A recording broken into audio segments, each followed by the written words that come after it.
نادي الوكرة بيجدد عرضه لحمدي فتحي وبنسبة 90%. السلام عليكم اخواتي وحبايبي ابطال القاره الافريقيه، اعظم جمهور في العالم جمهور النادي الاهلي. بحييكم 11 مره، 11 تحيه و11 سلام لاعظم جمهور في مصر. مبدئيا كده مبروك علينا وعليكم البطوله رقم 11 للنادي الاهلي او للنادي الاعظم في التاريخ. السر دائما وابدا هو جمهور النادي الاهلي العظيم. الكلام اللي انا بقوله لك ده مش طالع من على لسان انا، طالع من على لسان الكابتن سيد عبد الحفيظ، صاحب فكره جهنميه وهو جمهور النادي الاهلي. واحد من جمهور النادي الاهلي اسمه كريم. افتح لنا كده نشوف الكابتن سيد عبد الحفيظ قال ايه، وكريم ده عمل ايه، ودماغه دي قد ايه فيها كوره. واحد من جمهور النادي الاهلي عرض فكره على الكابتن سيد عبد الحفيظ وقال لهم اثناء التدريبات والكوره مع لعيبه النادي الاهلي ممكن نصفر نعمل اي حاجه، لان جمهور الوداد هيمارس الضغط ده على لعيبه النادي الاهلي. فالفكره طالعه من مشجع انا بوجه له التحيه. طبعا المشجع اسمه كريم، بوجه له التحيه لان افكار جمهور النادي الاهلي لما تبقى خارج الصندوق بتبقى ليها مفعول السحر جوه الملعب. طبعا انا حابب اشكر كل الناس جوه اجهزه الدوله المصريه. الجمهور المنافس عمال يقول لك ايه، الدولة بقى عند أهلي، أمن الدولة، الأمن الوطني، رئاسة الجمهورية، الوزارة، مجلس النواب، كل الناس دي بتساند النادي الأهلي. طب يا عم الحاج، انا الناس دي كلها بتساند النادي الاهلي، تشكر يا عمنا، ايه المشكله لما الناس دي تساند النادي الاهلي؟ ما النادي الاهلي ده مشرفك، النادي الاهلي ده رافع راسك. ورينا كده يا حبيبي بعد اذنك الانديه العالميه، ورينا، افتح لنا كده بس هوريك حاجه.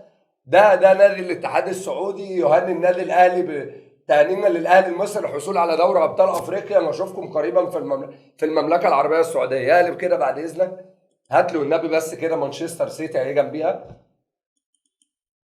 ده نادي مانشستر سيتي الانجليزي، تهانينا للنادي الاهلي المصري التتويج المستحق.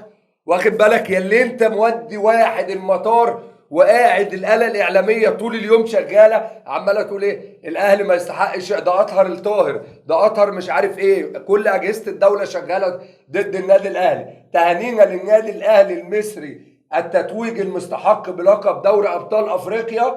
نراكم في المملكه العربيه السعوديه.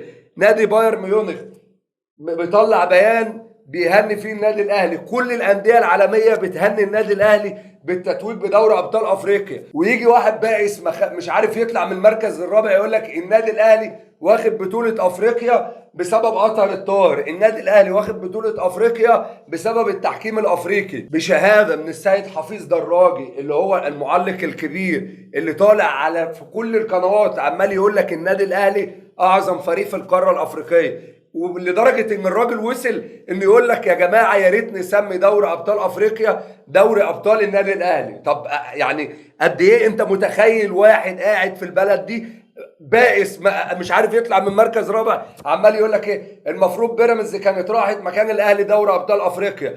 يا راجل ده بيراميدز خارجه من دوري من كاس الاتحاد الافريقي، خارجه من فرقه نازله درجه تانية. قد ايه يا بائس انت، حتى كل ما بتراهن على فرقه بتخرج. تعالوا بقى اوريكم الكابتن خالد الغندور هنا بيقول ايه. الكابتن خالد الغندور هنا بيحاول يقول لك ايه، ان المشجع ده مش زملكاوي. هو في واحد زملكاوي هيجي من المانيا يروح المغرب عشان يشجع فريق غير فريقه اللي هو نادي الزمالك؟ اه يا كابتن. وهيدفع من جيبه؟ اه يا كابتن هيدفع من جيبه. اكبر دليل على كلامي بعد اذنك يا حبيبي كده، شغال لي هات لي هنا.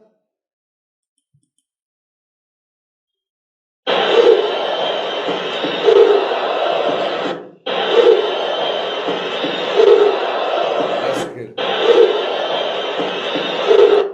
هو المشجع البائس الزملكاوي ده اللي راح مدرجات استاد القاهرة ودخل وقعد مع جمهور الوداد المغربي وحاول يشجع مع الوداد، وحتى منظره حتى جمهور الوداد المغربي رفض وجوده في المدرجات. ده ما نفعش من جيبه حق التذكرة، ما ركبش مواصلات عشان يروح يشجع. يا كابتن خالد البؤس يعمل اكتر من كده.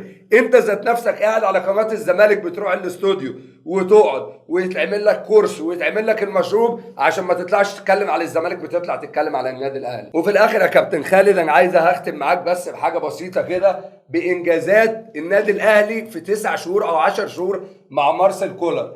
التتويج مع النادي الاهلي، تخيل يا بني ادم بقول لك انجازات في 10 شهور. التتويج بكاس السوبر المصري على حساب الزمالك، التتويج بكاس مصر على حساب بيراميدز، التتويج بكاس السوبر المصري على حساب بيراميدز، الوصول لقبل نهائي كاس العالم والحصول على المركز الرابع، التتويج بدوري ابطال افريقيا على حساب الوداد المغربي. النادي الاهلي على اعتاب التتويج بالدوري لاول مره منذ 3 سنوات عن اقرب منافسيه، التأهل لمباراة كأس السوبر أمام الاتحاد العاصمة، التأهل لكأس العالم بالسعودية.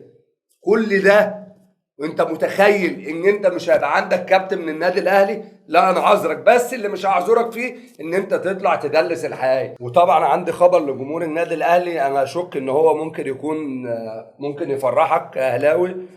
النادي الوكرة بيجدد عرضه لحمدي فتحي، وبنسبة 90% النادي الاهلي هيوافق على العرض. نادي الوكرة كان طالب ان هو يدفع 3 مليون 2.5 مليون دولار في الاول قبل بطولة افريقيا، ولكن الاهلي رفض.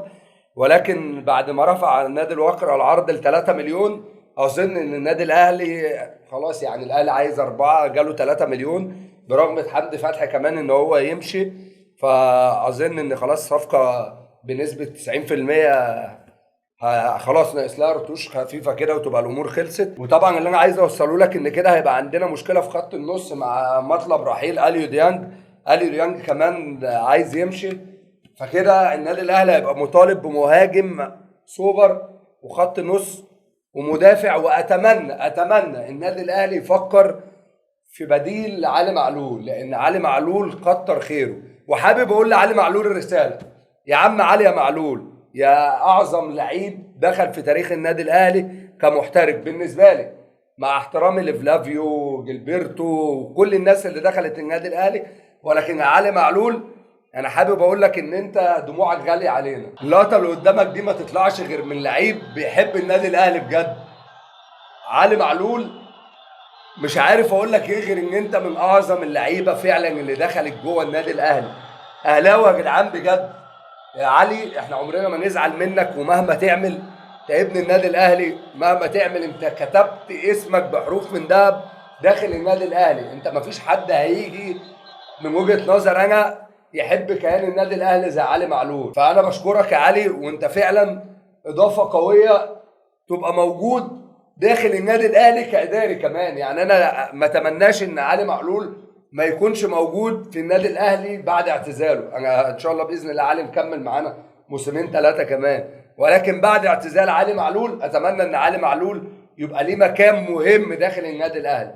وبخصوص بقى الاماكن المهمه، انا حابب اوضح حاجه. الكابتن محمود الخطيب عمل حركه يمكن كل الناس بصت لها بمنظر عادي وان ده بروتوكول. لا، البروتوكول كان بيقول ان الكابتن محمود الخطيب ينزل يسلم كاس افريقيا بايده اللعيبه، ولكن الكابتن محمود الخطيب في حته كده لجمهور النادي الاهلي لمحه خلى حسام غالي هو اللي ينزل ويسلم الجمهور.